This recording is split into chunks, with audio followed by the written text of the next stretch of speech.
as the mission of God continues, we see that it reaches both success and failure.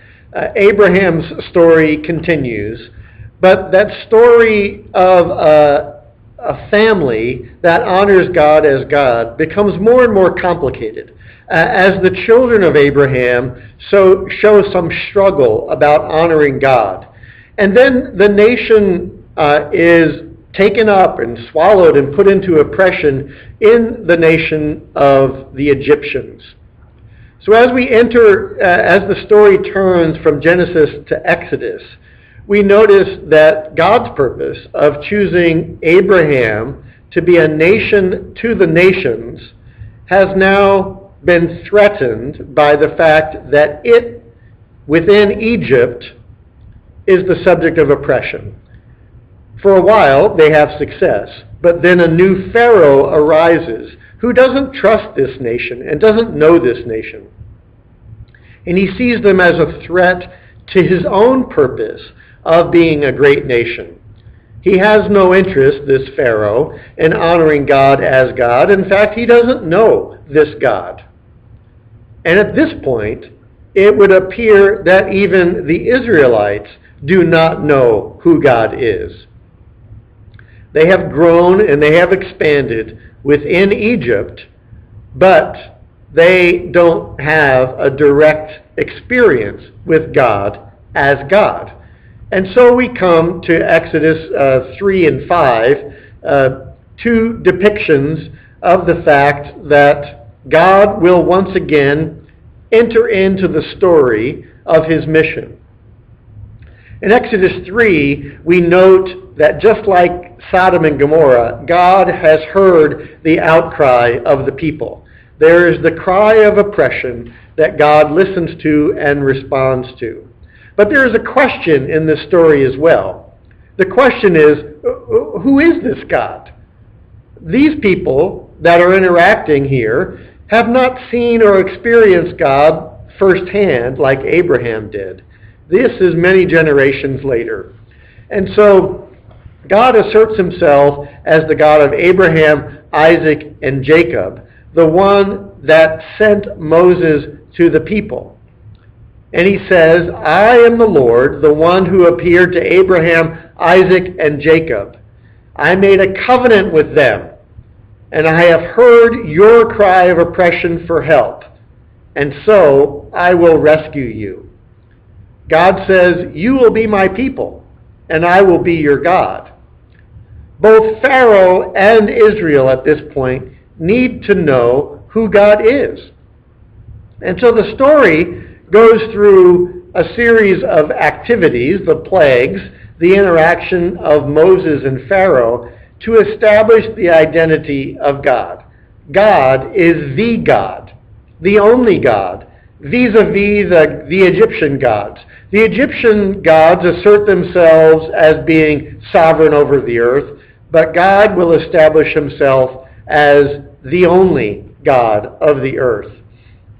So who is God? Well, he's the God of Abraham, Isaac, and Jacob. And we see that through this Exodus, through the plagues and the coming out of Egypt, the crossing of the Red Sea, that in Exodus 15, we take up the Song of Moses. And the Song of Moses shows that now the Israelites know God as Redeemer, as the ruler over nature, as the sovereign over even the gods of Egypt. He is majestic in holiness and has faithful love for his people. This event proclaims the name of the Lord of Israel to the Egyptians and to all nations. God is the God over all creation, not the Egyptian gods. And God is going to work through Israel as his nation to make them into a people. In Exodus 19, we're reminded when God brings them to Mount Sinai, he reminds them that they learned about God in these events. They are now witnesses of the true God over all the nations. But he has not simply chosen them so that they would be special, but he has chosen them for a purpose that he wants to reach the other nations through them. They will be a nation of priests. They will be for the world what Abraham was for Sodom. They will represent the people to God, and they will represent God to the people. In order to do that, they must live curiously distinctive lives. They must be holy people. In this case, a holy nation, a nation of priests. Following the law of God will enable them to fulfill their mission. They will be God's special people for the nation. They will bear the image of God to the world, and God has created them for that purpose. And so God's mission has flowed through the nations, that after the scattering at Babel, God chose one nation among the nations. That nation has now expanded into a great nation, but has been captured by other nations that seek to honor themselves as God rather than honoring God as God. And God reestablishes his sovereignty over the earth, fulfills his promise to Abraham to be a great nation, and calls on that great nation, Israel, to know God, to remember the experiences they have with God, and to live a distinctive life as holy people, representing God to the nations and representing the nations before God.